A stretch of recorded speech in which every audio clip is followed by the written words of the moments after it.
Hello again. So I decided to make this a two-parter. So we left off at how can those striving to preserve the dignity of human life from the moment of fertilization use the beatitudes to influence pro-life policy on IVF issues. So first, blessed are the poor in spirit, for theirs is the kingdom of heaven.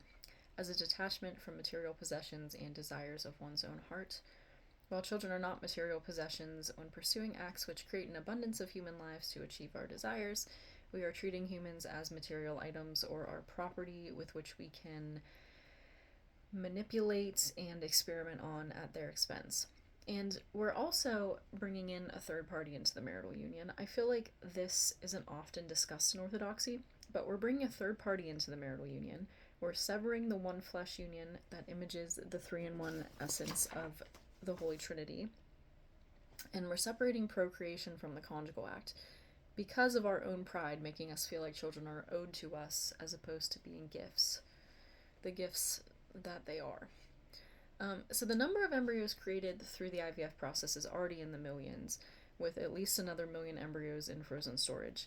But former clinic director Dr. Craig Terzinski believes that this number is severely underestimated. His own calculations bring him to about 5 to 10 million. These are embryos that are in frozen storage.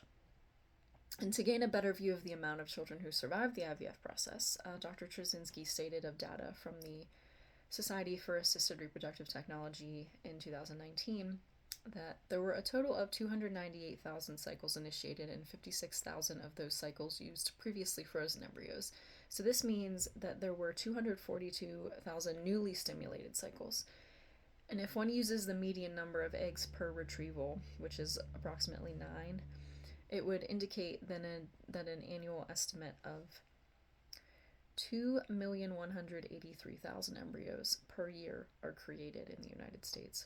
And from these 2 million embryos, there are about 55,000 babies born per year, leaving over 2 million embryos per year that are either placed in cryostorage, used for research, or discarded in medical waste. Between 48 and 85% of the embryos are cryopreserved. And as a result of all this experimentation, only 2 to 7% of lab-created children are actually born. So most will be indefinitely frozen in forgotten freezers and may or may not gain the privilege of eventually being transferred and surviving. Many won't survive the thawing process. Many will fail to implant, be discarded for being non-viable, the wrong sex, or just being left over that no one knows what to do with. And then they also run the risk of being selectively reduced or aborted or donated to scientific research. So human beings are intentionally created through IVF with the full knowledge that not all of them, if any, will survive. The IVF process intentionally it involves intentionally creating our own flesh and blood and treating them as expendable while being complicit in their deaths for the sake of obtaining one living child. We are commodifying millions of human beings with which to play trial and error in hopes that one will survive the whole process.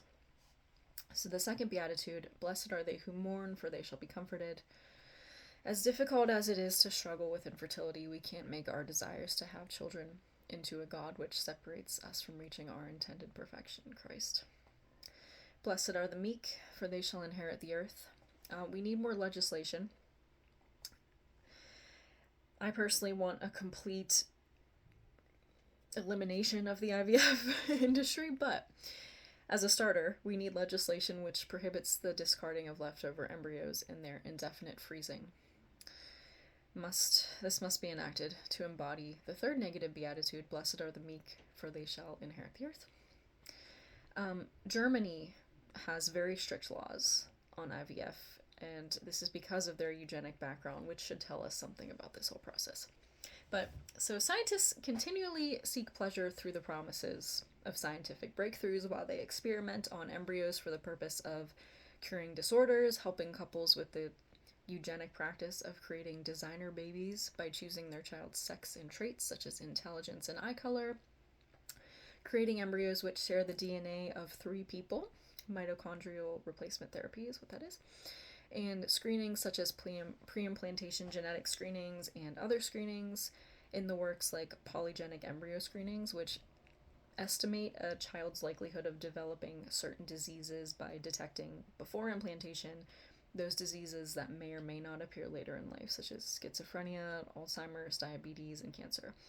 Polygenic embryo screening contributes to the discarding of even more embryonic human beings who don't meet certain standards. The will of God certainly does not involve the intentional destruction of his most innocent humans. Next, blessed are the pure in heart, for they shall see God, and blessed, excuse me, my voice is giving out a little bit. I'm a very quiet person, I'm not used to talking this much.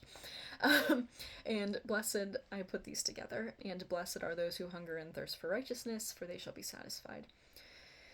Begs for pre-implantation genetic diagnosis for Down syndrome and other genetic afflictions to be eliminated, and for the elimination of selective reduction for too many implanted fetuses, or for fetuses with physical afflictions, or for ones that just aren't the right gender.